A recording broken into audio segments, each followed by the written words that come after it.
శ్యాంప్రసాద్ ముఖర్జీ 125వ జయంతి సందర్భంగా వారి స్మృతికి ఘనమైన నివాళులర్పిస్తున్నాను.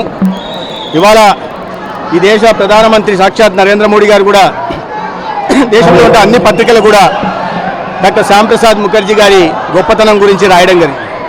ఒక గొప్ప విద్యావేత్త, ఒక విద్యార్థి నాయకుడు, ఒక రాజకీయ నాయకుడు, ఒక సామాజికవేత్త, అదేవిధంగా ఒక గొప్ప రాజనీతిజ్ఞుడు, మంచి న్యాయవేత్త, ఇవన్నీ కాకుండా అపర దేశభక్తుడు డాక్టర్ శ్యాంప్రసాద్ ముఖర్జీ. స్వాతంత్రానికి పూర్వం అనేక మంది ఆ సమరంలో అసలు బాపితే త్యాగం చేస్తే స్వాతంత్రం తర్వాత స్వాతంత్రం సమయంలో విభజన సమయంలో వ్యతిరేకించడమే కాకుండా పశ్చిమ బెంగాల్ని ఆనాటి పాకిస్తాన్లో కలవకుండా అడ్డుకున్న ఘనత కూడా డాక్టర్ శ్యాంప్రసాద్ ముఖర్జీది. దాని తర్వాత ఈ జమ్మూ కాశ్మీర్ ప్రాంతాన్ని స్వయం ప్రతిపత్తి గల ప్రాంతంగా నెహ్రూ ఒప్పందం చేసుకున్నప్పుడు దాన్ని వ్యతిరేకిస్తూ ఒక దేశంలో ఏక్ దేశ్ మే దో విధాన్ దో నిషాన్ దో ప్రధానం నహీ చలేగా అని చెప్పి దాన్ని వ్యతిరేకిస్తూ ఈ దేశంలో జమ్మూ కాశ్మీర్ అంతర్భాగమని, దేశంలో ఉండాలని, రెండు రాజ్యాంగాలు ఉండాల్సిన అవసరం లేదు, రెండు ప్రధానులు ఉండాల్సిన అవసరం లేదని ఆయన ఇవాళ దేశంలో ప్రజల్లో ఒక ఉత్తేజాన్ని, చైతన్యాన్ని రగిల్చి అదేవిధంగా ఆ దేశానికి ఆర్టికల్ 370ని రద్దు చేయాలని వెళ్ళిన సందర్భంగా ఒక అనుమానాస్పద రీతిలో 1953 జూన్ 23న వారు మరణించడం జరిగింది.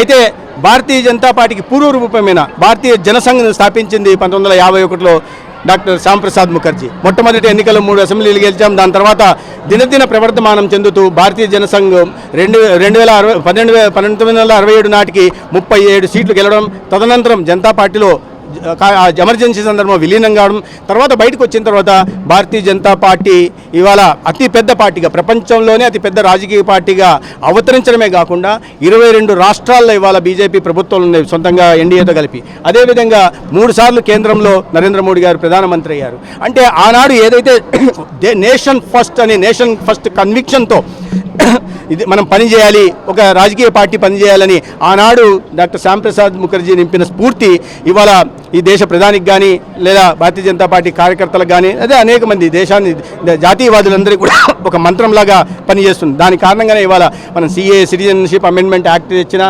అతి దుర్మార్గమైన ఆర్టికల్ 370ని 35Aని జమ్మూ కాశ్మీర్ ప్రాంతంలో రద్దు చేసినా, లేదా మన జాతి గొప్పతనం చాటు ప్రపంచ దేశాల్లో ఇవాళ దిగుమతుల దేశంగా ఉంటున్న భారత్ను ఎగుమతుల దేశంగా తయారు చేస్తున్న ఆయన మొట్టమొదటి పారిశ్రామిక స్వతంత్రం రాకముందు, స్వతంత్రం వచ్చిన తర్వాత ఏర్పడిన నెహ్రూ ప్రభుత్వంలో పారిశ్రామికవేత్త మంత్రిగా ఆనాడు అనేక సంస్కరణలు తీసుకొచ్చారు. ఇవాళ మనం మాట్లాడుకున్న చిత్తరంజన్ లోకోమోటివ్ ఫ్యాక్టరీ కానీ, లేకపోతే సింద్రి ఎరువుల కర్మాగారం కానీ, లేకపోతే ఈ HAL ఇవాళ మాట్లాడుతున్న హిందుస్థాన్ ఏరోనాటిక్స్ లిమిటెడ్, ఆనాడు హిందుస్థాన్ ఎయిర్క్రాఫ్ట్స్ లిమిటెడ్, ఇట్లాంటి అనేక రకాలైన పరిశ్రమలు తీసుకోవడమే కాకుండా ఈ చేతి వృత్తులకి ఎగుమతుల మీద దృష్టి పెట్టి ఆనాడు ఖాదీ బోర్డుని కానీ లేదా హ్యాండ్ బోర్డు కానీ స్వదేశీ వస్తువులు అదేవిధంగా చేతి వృత్తుల్ని ప్రపంచ దేశాలకి ఎగుమతి చేసి తద్వారా ఆదాయం తెచ్చుకునే దిశగా కూడా ఆనాడు అనేక సంస్కరణని డాక్టర్ శ్యాంప్రసాద్ ముఖర్జీ తీసుకురావడం జరిగింది. వారి జీవితం స్ఫూర్తిదాయకమైంది. 125 సంవత్సరాలు అయినప్పుడు కూడా ఆ మహనీయుడు ఈ దేశానికి అందించిన సేవలు ప్రధానంగా తను అనుమానాస్పద రీతిలో తనే ప్రాణాలు అర్పించడం కేవలం దేశం కోసం. దేశం విభజితం కాకూడదు, దేశంలో దాని తర్వాత వచ్చే పరిణామాలు ఉంటాయి, వాటిని దుష్పరిమాణాలు ఉంటాయి, వాటి నుంచి దేశాన్ని కాపాడడం కోసం ఆనాడు చేశారు. ఇవాళ మనం పీలుస్తున్న స్వేచ్ఛావాయువులు కానీ అది కూడా డాక్టర్ శ్యాంప్రసాద్ ముఖర్జీ గారు కారణమైన విషయాన్ని ఇవాళ సమాజానికి తెలియజెప్పే దిశగా కార్యక్రమం చేపట్టడం జరిగింది.